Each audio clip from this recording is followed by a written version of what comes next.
Okay, everybody, welcome to today's webinar being hosted by the Quinte West and the Belleville Chambers of Commerce.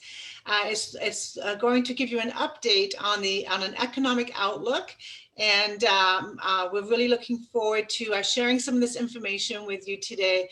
As we know, for many of you, this is a pivotal time to be making some decisions for your businesses, and we're just delighted that we could bring this to you today. My name is Suzanne Andrews. I'm the CEO of the Quinte West Chamber of Commerce, and co-hosting with me today is Jill Raycroft, the CEO of the Belleville Chamber. Jill, did you want to make any opening comments? I just want to say it's nice to see you, Pierre. Usually it's over a plate of scrambled eggs and some bacon. So it's been a couple of years since we've had a chance to welcome you to the region. But thanks again for bringing this to us. As I put it to our group in our message yesterday, you are the one who makes economics actually feel like the crystal ball is not so cloudy. So thank you. Well, thank you. And so for those of you that haven't had a chance to meet Pierre Cléroux before, he is the Vice President, Research and Chief Economist at BDC. He leads a team of experts who analyze economic data to identify business and sector trends impacting Canadian entrepreneurs. He's a seasoned speaker and he travels across the country. And I know that I've had the pleasure, and Jill has too, of being at various conferences where he has been the guest speaker. He provides economic analysis and advice to the bank's senior management team and supervises all marketing and industry research activities. Over his 25-year career as an economist, he has held several influential positions that have had a direct impact on entrepreneurs in Canada and abroad.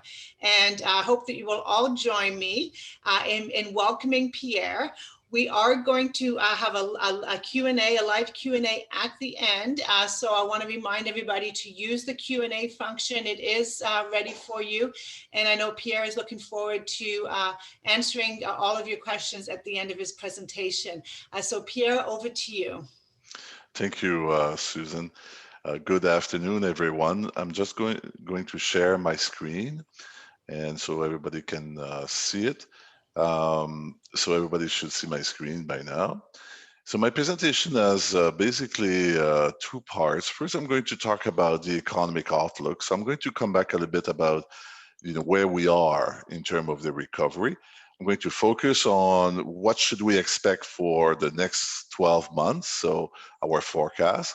And then the second part, we're already looking at how our business environment is going to look like when this pandemic is going to be over. So we are seeing 4 trends that are basically changing our business environment.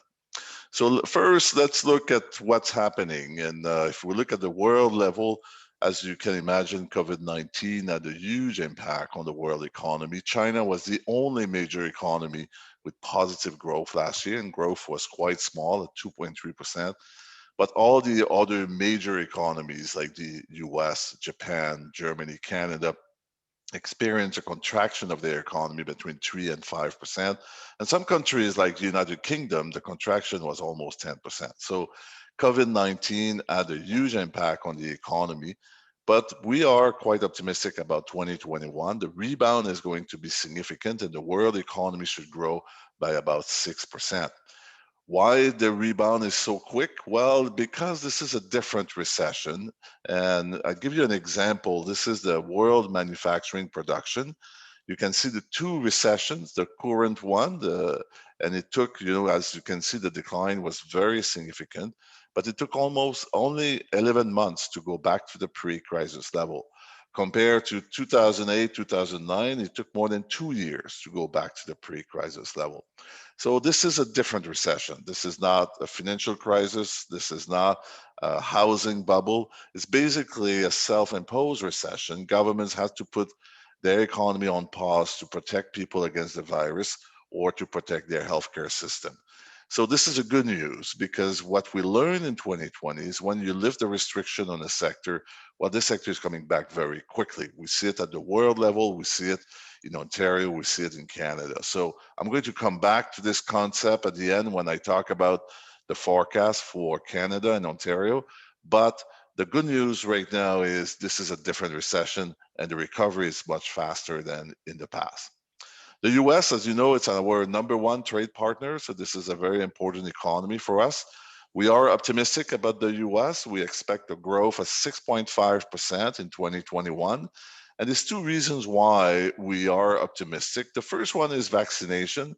The US is already at 40% of Americans who have received both doses, so they are fully protected.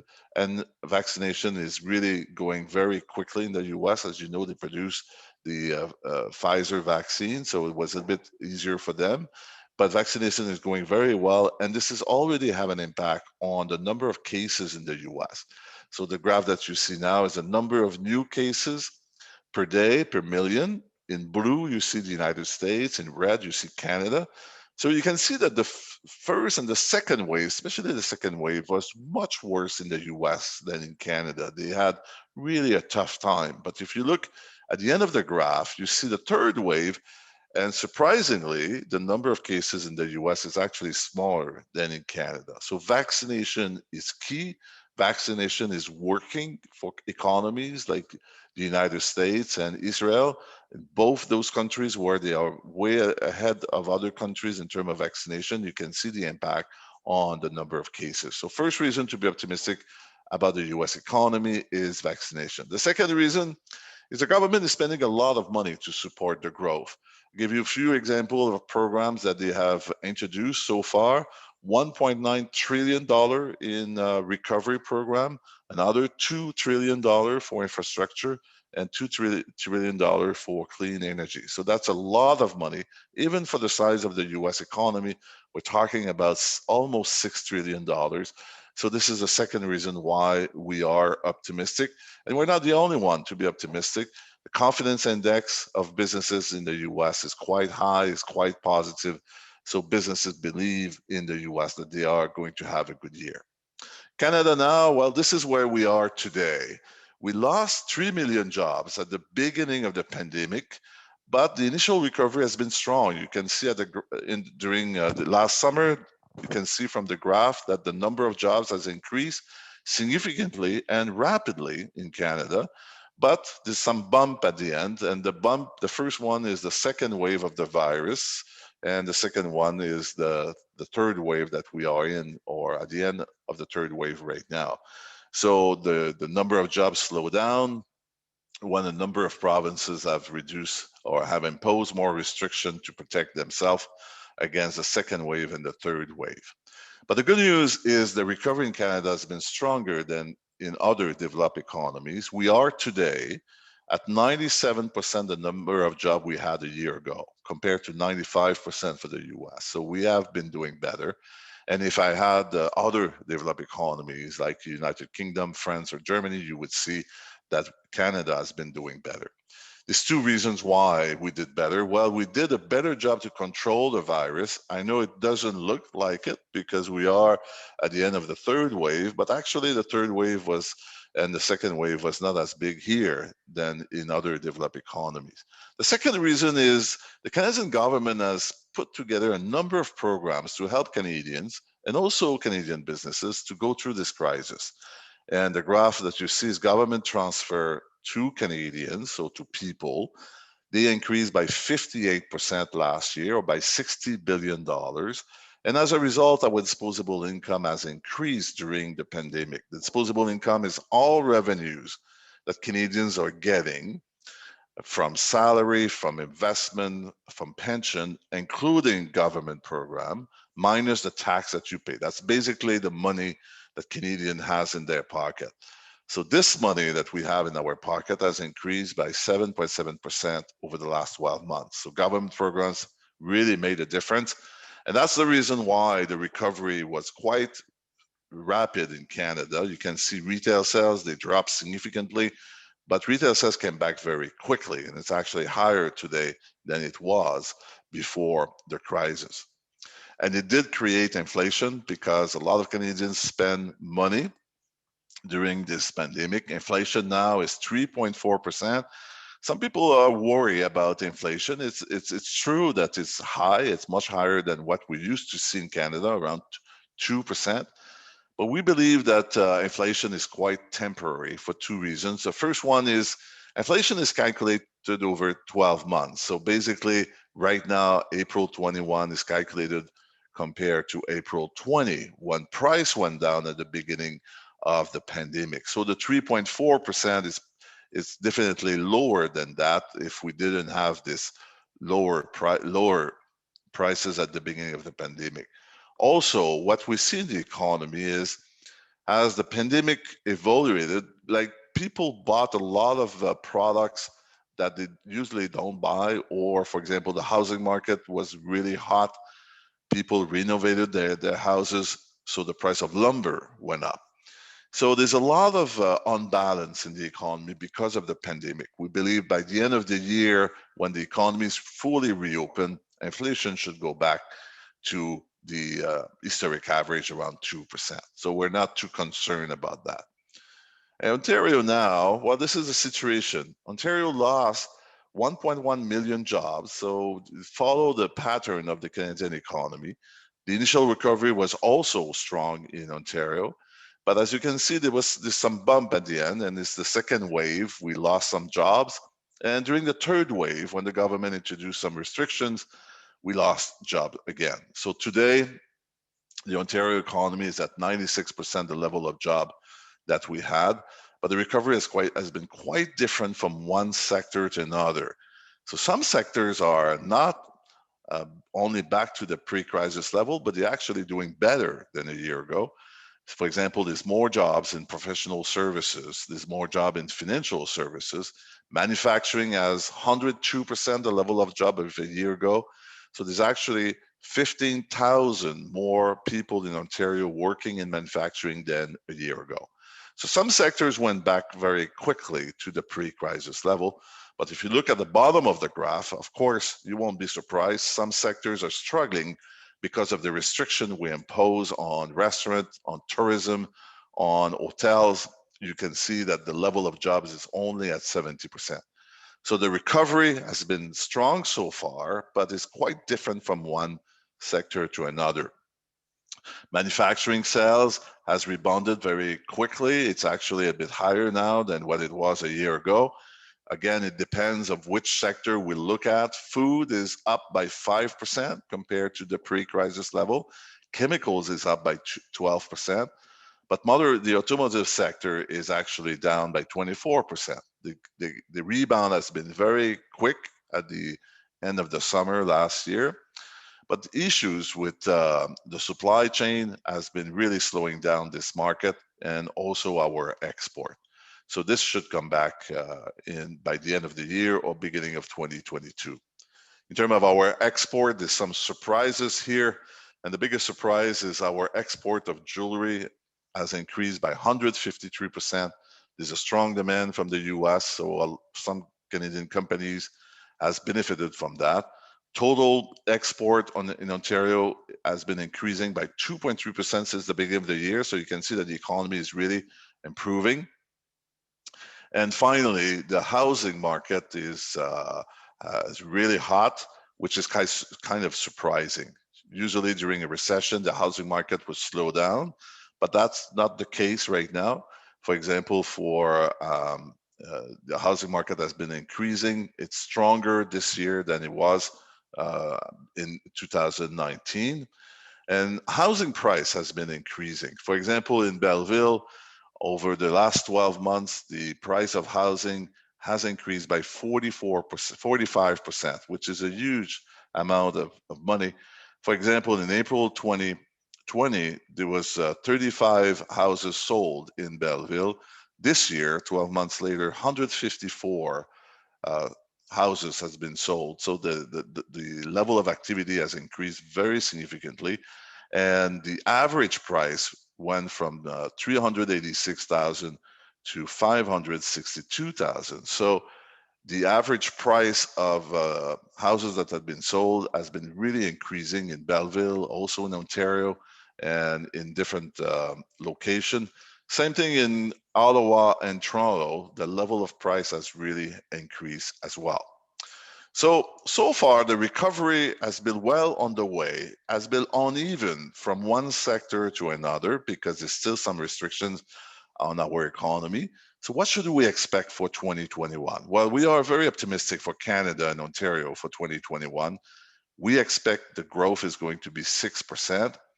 And there's 5 reasons why we are optimistic. The first one and the most important one is vaccination. As last week, 57% of Canadians has been vaccinated. They have received their first dose of the vaccine. It's actually one of the highest level in the world. So after a slow start, vaccination has really accelerated in Canada. And this is important because we realize in 2020 is when you lift restrictions on the sector, this sector is coming back very quickly. Here I compare the Ontario manufacturing sector of today in red and during the recession of 2008, 2009 in blue. You can see that we had a huge decline during the first lockdown. But when we reopened the manufacturing sector, well, the level really came back very quickly to the same level than before the crisis. It took almost 4 years in 2008, 2009 to come back to the same level. So this is a very different recession. So that's why vaccination is key. When we are able to vaccinate most people, we will be able to reopen the economy, and we are very confident that growth is going to really come back very quickly. The second reason why we're optimistic is commodity prices has been increasing, and we produce a lot of those in Canada and also in Ontario. Look, for example, in yellow, you see the price of lumber, which is twice as much as before the crisis. Strong demand from the housing market in Canada, also in the US. A lot of people are renovating their houses, so the price of lumber has really jumped. And we produce a lot of lumber in Canada and also in Ontario, so that's good for the recovery. Lumber is not the only one. Agriculture is up. Metals and minerals, even energy has been coming back as well. The third reason to be optimistic is, like I said, the government program has really helped the recovery in Canada, and these programs are still into effect. They will still continue to help people and also businesses, not only at the federal level, but the Ontario government has introduced a number of programs to help the recovery. And as you know, interest rates are still low, so this is also helping the recovery of the Canadian economy. The fourth reason to be optimistic is coming from the consumer side. Canadians save every year about $18 billion. For example, in 2019, they save $18 billion. Well, last year, Canadians saved for more than $200 billion. That's a huge amount of money. This is not so surprising because during every recession, consumers are saving more money because they postpone buying a car, for example, or furniture because of the uncertainty. But last year, as you know, there was a lot of restrictions on the economy, so it was a good time to save. That's exactly what Canadians did. So they saved a record amount of money. Part of this money is going to be spent this year. When we reopen the economy, I don't know about you, but for sure, I'm going to go to a restaurant. I'm going to travel a little bit more. I'm going to buy a little bit more. And that's what most Canadians are going to do. So this is going to help the recovery. We expect a strong rebound because consumers or Canadians, they have money in their pocket. Finally, on the business side, business investment intention are moving up. They are almost back to the pre-crisis level. So we already see in the numbers that businesses are investing more this year than they did last year, which is going to help the economy.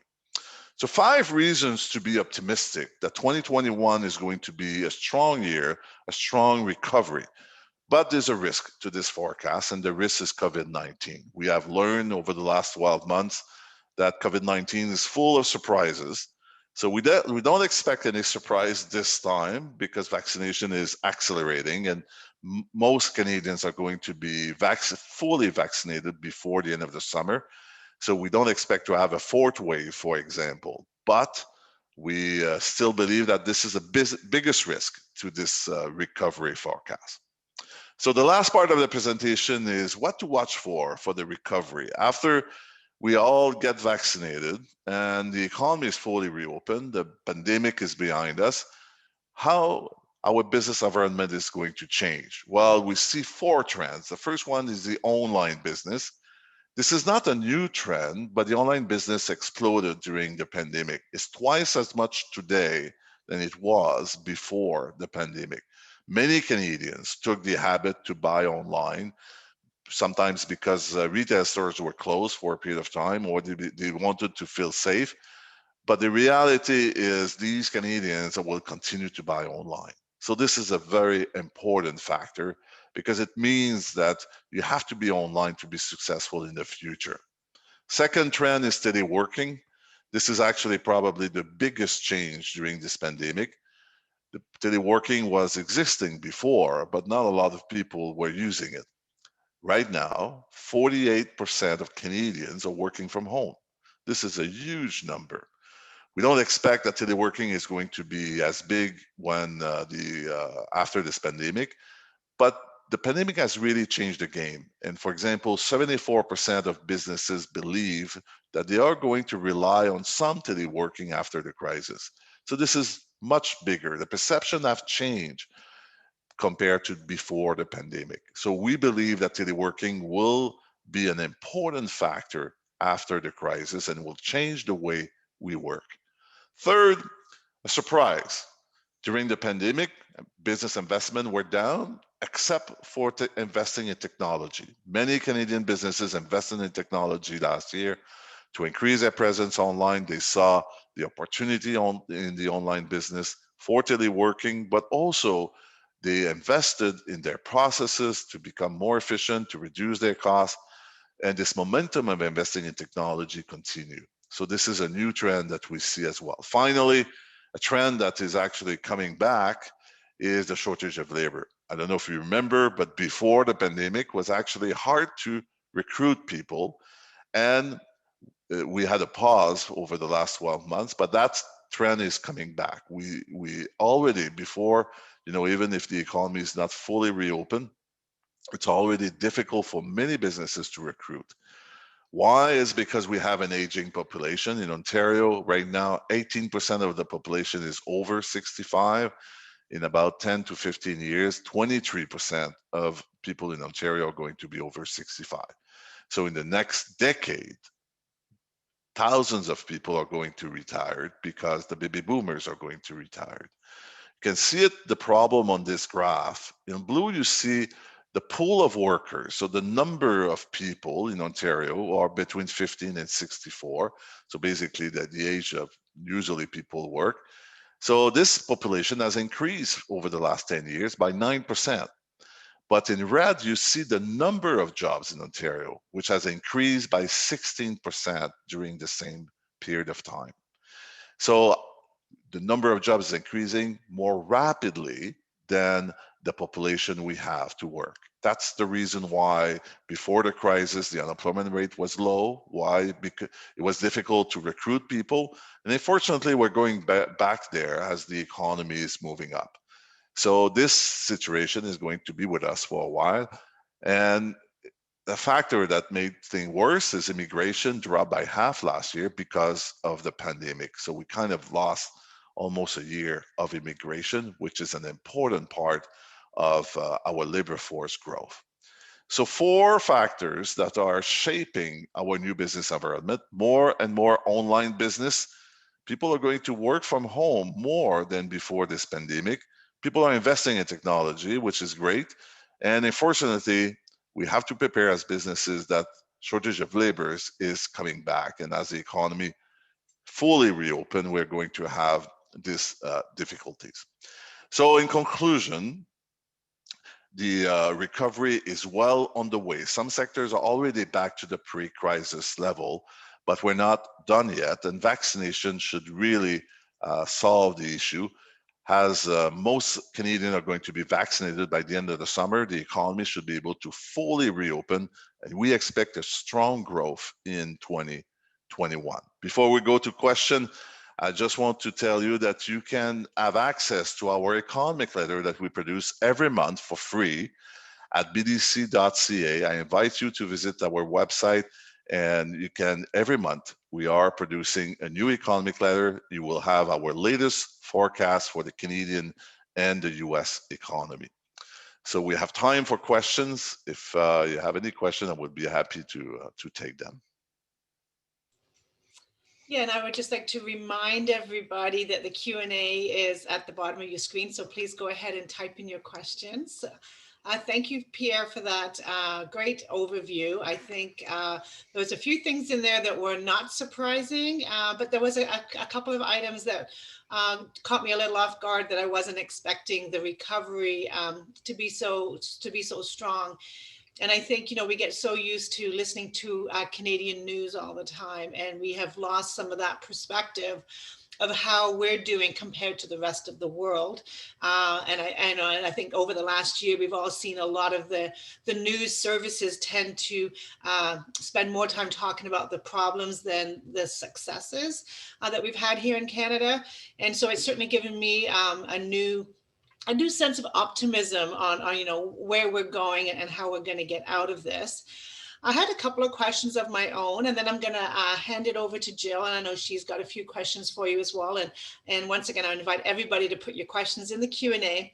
One of the things that's, I know, is really, I've noticed about the last 4 weeks, is the Canadian dollar seems to be on an upward tangent. I think last night I saw it was 83 cents. We were stuck in the high 60s for so long. You know, I know the American economy is doing well. So what is driving that, the Canadian dollar, and do you see it continuing, or are you expecting an adjustment down the road? Well, there's basically two reasons why the dollar is strong. The first one, and the most important one, is our commodity prices has been increasing quite a bit. And in Canada, we export a lot of commodities. For example, we export 50% of everything we export are commodities like lumber, mining products, or oil and gas. So when the prices of these commodities is moving up, well, our dollar is increasing. So that's the first reason.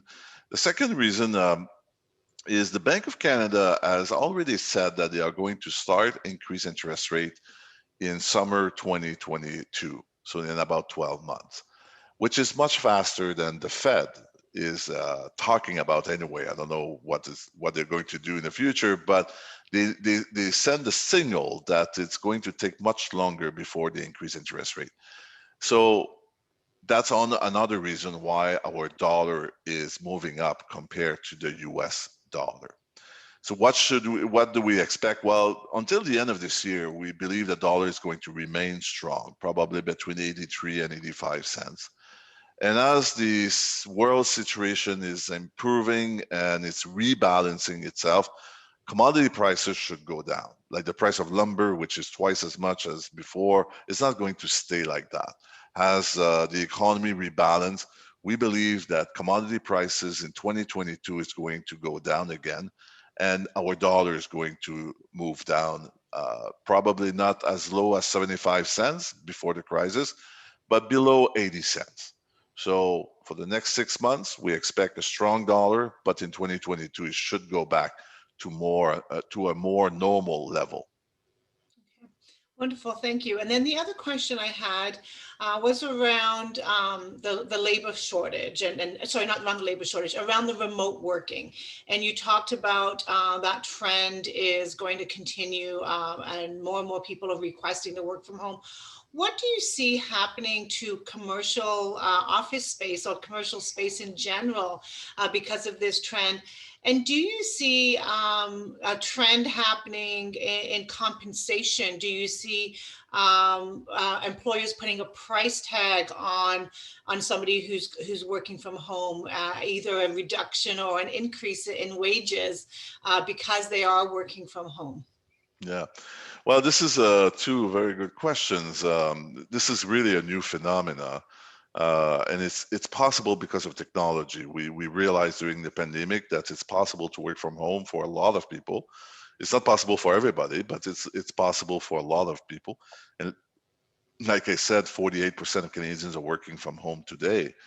So we did two research, one on the people side and one on the business side. On the people side, there's no doubt that a lot of people working from home today, they would like to continue to work from home.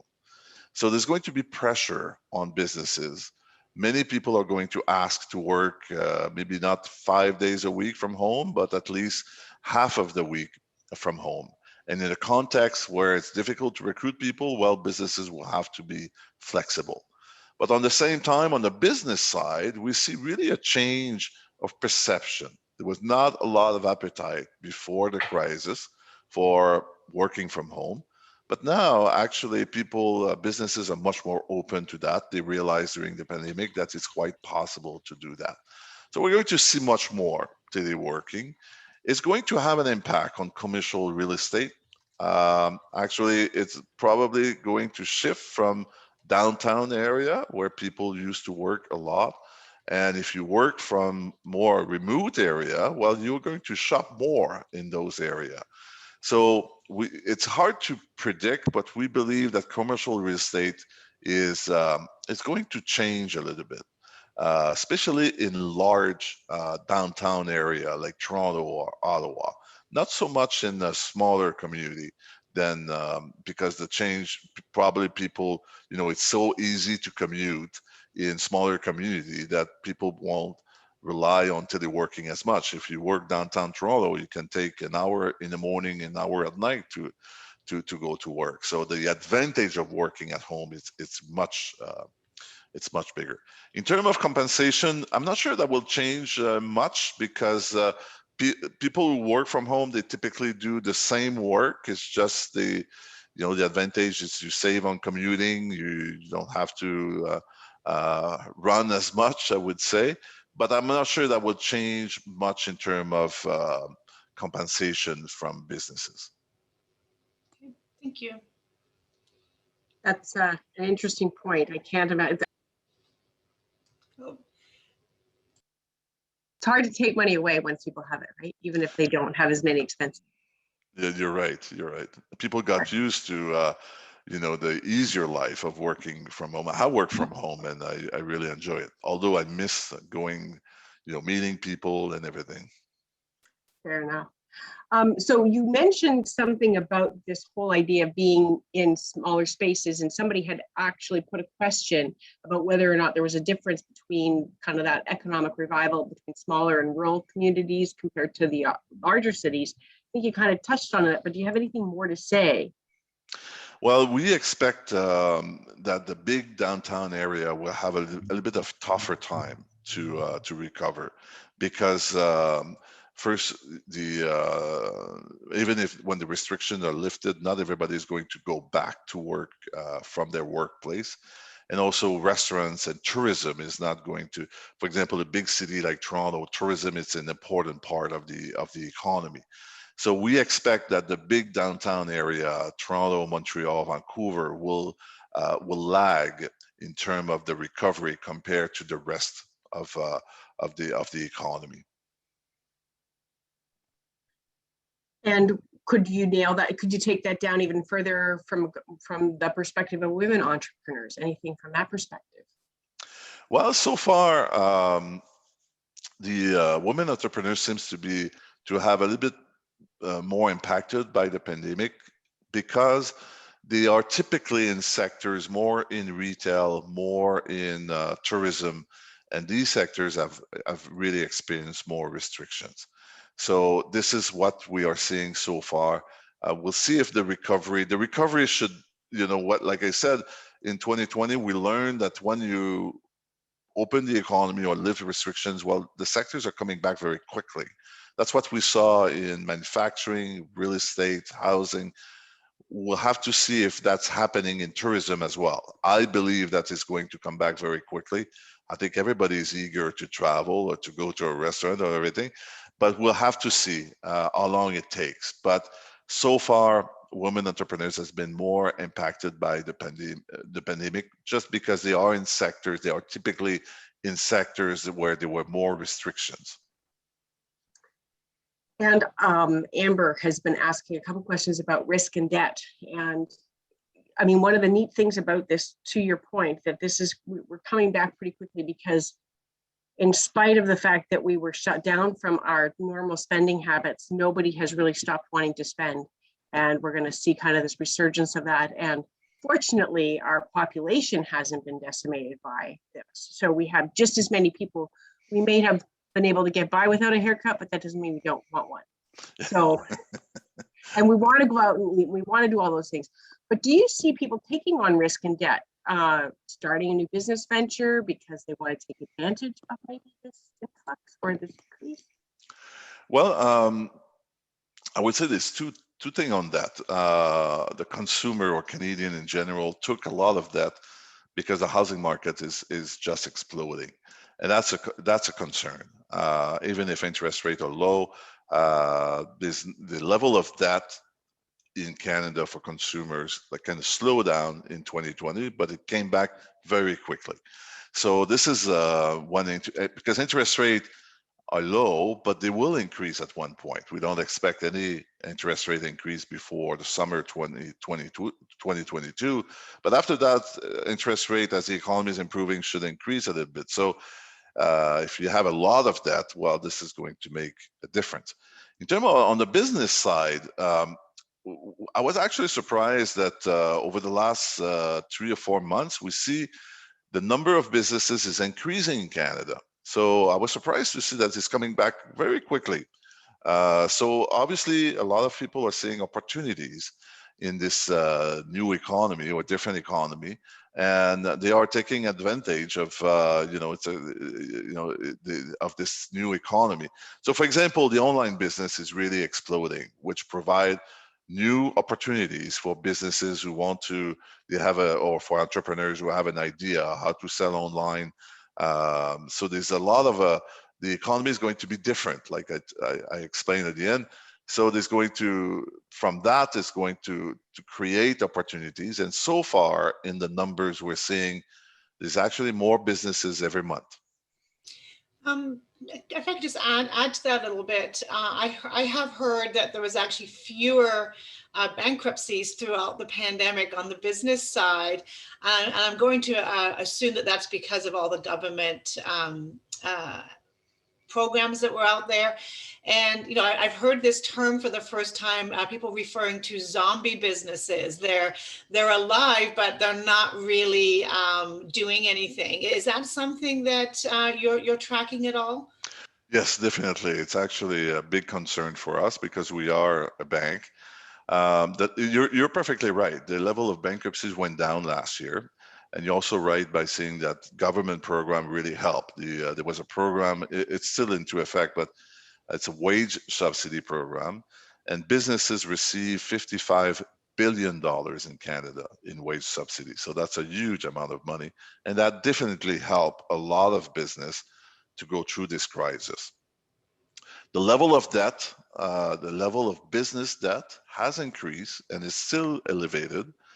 But the level of liquidity has really increased. So compared to the last recession where liquidity went down, well, this time around it didn't. So we understand that a lot of businesses took more debt to make sure they were able to go through this crisis, but they save a lot of that. And one thing that, it's fresh in my mind because I prepared that for our board that I'm going to soon. There was a question in Statistic Canada survey.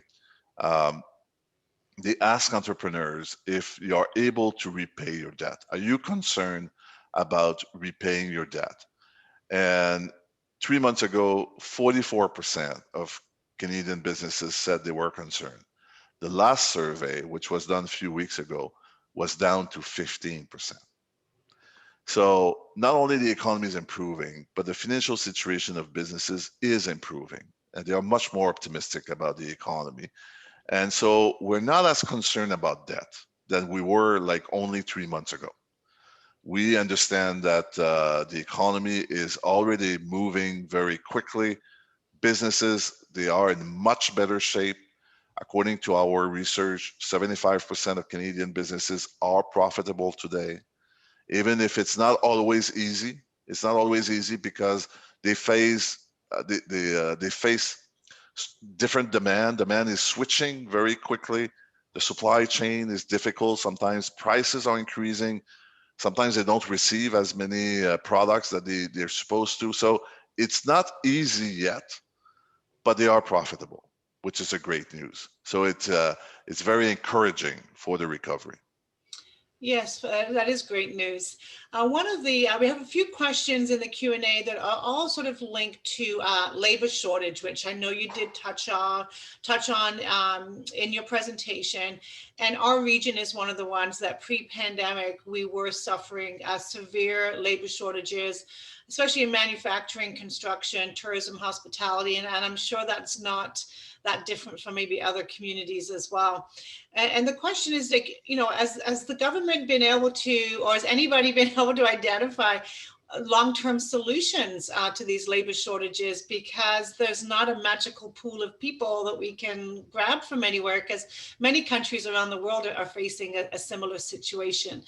So any thoughts on that? Yes, we actually look at this. There's no easy solution. There's no one solution either. It's a number of solutions. On the government side, immigration is key, and the federal government has already announced they're going to double the number of immigrants in the next 3 years. Obviously, 2020 was a lost year because of the pandemic. But immigration is going to be part of the solution, but immigration alone is not going to be enough to solve the issue.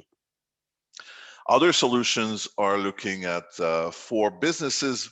You know, as businesses, we like to hire people who have a number of years of experience and they have the exact skill that we need. Well, we will have to be more creative. So, for example, these younger people who just get out of school, their level of unemployment is really high. So we will have to be creative and hire people with less experience, and we'll have to give them experience inside our businesses. Yes, it's more work, more effort, more costly, but that would be one of the solution. Immigrant has higher unemployment rates, so that's another pool of workers that we can work. Flexible work. We don't like too much people who are ready, for example, they are, I don't know, 62, 65 years old. They're ready to work, but only 2 days a week. Well, we'll have to be more open to that. So, and finally, technology can really help. It cannot, solve the problem all the time. For example, you cannot replace a truck driver by a robot, at least not today, maybe in 10 years. But you can invest in technology and reduce your need for workers. I remember I visited a client. They were making dog leash that you might be interested in. And they couldn't find people to work for them. So they have made an equipment that will actually automate part of the task, and they were able to continue to grow by investing in those equipment. So it's going to be a pool of solution. There's no one solution, unfortunately, because the baby boomers are retiring, so there's not a lot of young people joining the workforce. So we will have to be very creative in the next decade to be able to grow our business. So just one more around labor shortages came in the Q&A, and it was around wage inflation. Do we expect to see this, as the labor shortage sort of gets more and more embedded? And is there going to be, any kind of a productivity offset to that? What are you thinking in those two areas? Well, that would be challenging for business, but definitely before the pandemic, wages were increasing faster than before. And that's exactly what we are expecting for the next 5 to 10 years. So businesses will have to increase their wages to keep their employees and to attract new employees. So it's going to be challenging for them. It means that they will have to work on increasing their productivity if they want to keep their profit margin. So, but definitely we are expecting that wage is going to increase in the next 5 to 10 years. And just because we have a question here specifically, I don't know, what is your experience with the difference between softwood and the hardwood forests? Any advice on that, or? No, that's too technical for me. Okay, good enough. I just wanted to make sure that Sandra knew that we weren't ignoring that question, but But is there any recommendation about locking in debt at a fixed rate versus keeping it in the variable rate loan structures? For interest rate, I believe today it's a right time to have a fixed rate. Interest rate are going to increase in a 2 or 3 years horizon. What we believe, and things could change, but interest rate is going to stay where they are today until the summer 2022. But we believe by that time, the economy is going to really be growing. So interest rates are going to start to increase slowly, but they will increase. So in 2 years, 3 years, 4 years, interest rates should be higher than what they are now. So if you have an opportunity to fix your rate for 5 years, that's a great time to do it. Got it. Because I mean, they've been talking about interest rates going up, and then something always seems to happen to stop that. So I'll be curious to see. But they are at a historic low. You know, they cannot be lower than what they are now. Think about this. So that's why I'm pretty confident that they are going to increase. There are a couple of questions about real estate. And I mean, we've seen that bubble in Toronto, and it went for a very, very long time. But certainly part of the labor shortage issue for us here is having places for people to live. And then the other question is whether or not we'll see a decrease in real estate value or a correction as we move away from that government funding or CERB. So I don't know, do you have any thoughts on the real estate market and what's happening right now? Well, yeah, that's something we follow very closely, and we believe that you know, it's going to cool down, and it's already starting right now. So the market, we don't believe is going to increase as much this year than it did in 2020, but we don't see a contraction. We don't see you know, a big fall in the prices or in the market. Because the economy is strong, interest rate will remain relatively low, and because immigration is going to accelerate. So one of the big factors explaining the housing market is immigration. When you accept people in your province or in your city, well, they need a place to stay. So it's increased the demand for housing. So we believe that 2021 is going to be another good year, not as good as 2020, but it should really go back to normal in 2022. But we don't see a contraction for the reason I explained. So just to clarify then, so what you're saying is the prices are not going to drop below what they are now. They're just going to not increase as quickly. Exactly. That's what we see. Yeah.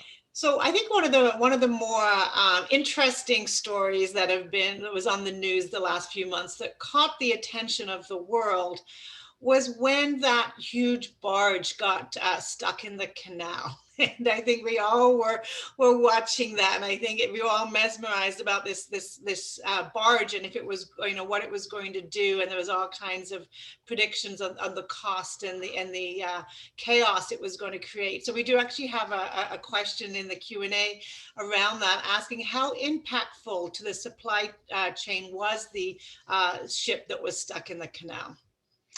Well, it was very impactful in the very short term, but in you know, it won't have an impact on our economy for this year. So these events, they make price move. So for example, in that specific example, it did increase the oil price for a while, but it went back to the pre-event situation. So these events can really have an impact temporarily on prices, but usually they don't last very long. But what is telling us is we are really in a global economy now. You know, virus is a good example of that. Something happened in China and it went around the world.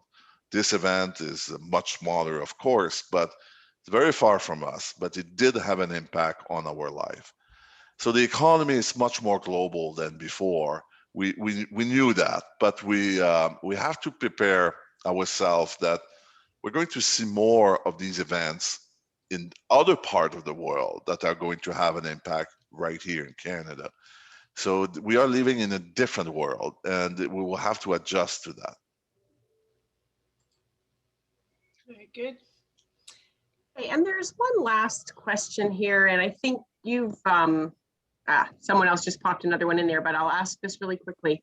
I think you mentioned it, and we talked about the impact on the labor shortage with regard to the lack of immigration in 2020.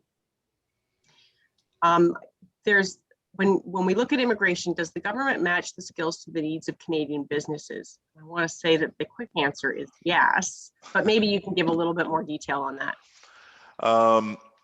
Yes, yes and no. I would say in order to apply to immigrate to Canada, you have to fill in a form, and each answer gives you points. So if you're younger, if you have a college degree, you get more points. If you are in a sector or if your profession is in demand in Canada, you get more points. So basically, so that's how people or the government is choosing immigrant. So if you are, for example, in a welder, which is, or a mechanic, which is very difficult to find in Canada these days, you will get much more point and you have more chance to get to immigrate. Something that I saw in different part of the country is some communities, some cities organize their own mission to attract or to recruit workers in different part of the world. They typically go to Asia or in the east part of Europe. And then they recruit exactly the need for their community. So that's a great solution when you're able to do that. Because overall, you know, the Canadian government, it's, you know, the point system works, but it's not perfect. Very good. That's great. And Suzanne, I don't know, do you want to take that last question? The wording of it is a little unusual, so I'm not really 100% sure of what they're asking here, but we'll throw it at you, Pierre, and you can hopefully understand what they're asking here. They're asking if you've seen any indication of the higher number of acquisitions to achieve technology know-how. Yes, we are. Our research is showing that the number of business transition is increasing. And there's few reasons for that. One is, you know, we talked about the baby boomers who are going to retire. Well, there's a lot of entrepreneurs who are baby boomers as well. So they are ready to sell their business. So we expect to see a lot of business transition in the next 5 to 10 years. Another reason is not only because they are aging. A lot of companies now, they're looking to buy other companies to buy technology and also employees. So we see more transaction that the business will acquire another business because they are looking for employees and they're looking for technology that this business has. I don't know if that's the question referred to that, but it's definitely, we're going to see more business transition in the next few years. There's going to be a lot of good opportunities for younger entrepreneurs who want to grow their business by acquisition. There's 50% of all entrepreneurs are over 60 years old in Canada. So in the next decade, you're going to see a lot of opportunities to buy business. And that is great news. You know, it's fantastic for all those young people out there that have those dreams of running their own companies and bringing their ideas to life. And I know there's all kinds of help out there. There's probably been there's probably never been a better time to access money to start and grow a business, especially if you're a young person. And I know that diversity is a huge issue right now, and the government has got all kinds of special funds to help various entrepreneurs to make sure that they can access the capital they need to get their dreams started. So I think, for me, I'd like to end it on that positive note. And I do want to thank you for bringing such a great update to us, for your candid answers to some of those questions. And I know they're not always easy to answer, but you did a great job on that. And just the optimism that you've brought into this conversation, I think, is going to be something that I'm going to take away from this session with you today. today, and I'm sure many others will as well. I'm going to throw it over to Jill for her last words. Yes, and thank you. Like I say, economics was never a strong suit. I actually failed it twice, so it's always nice to hear you talk about it. And I mean, beyond supply and demand and potatoes substituting for rice, like that's about all I can do. So you always make it make more sense. It's wonderful to know that we are. I think we, as we said before, we have some faith that this economy will come back. The signal certainly is there, and we just continue to ask our small businesses to hold on just a couple more weeks, please. Let's just get through this, and hopefully we'll see it. There was one quick question. Someone says thanks, but they also wondered, we're going to have this recorded, so you'll be able to access the slides that way, but will we have access to the slides themselves? Yes, we can send you the slides. Yeah, we'll be pleased to share that. So anybody who is registered will get a copy of that and a link to the recording. Yes. Great. Thank you, Pierre. I look forward to having you back for breakfast again. Yeah, definitely. I'm looking forward to. Thank you. Thank you. Thank you Thanks very very much much for coming.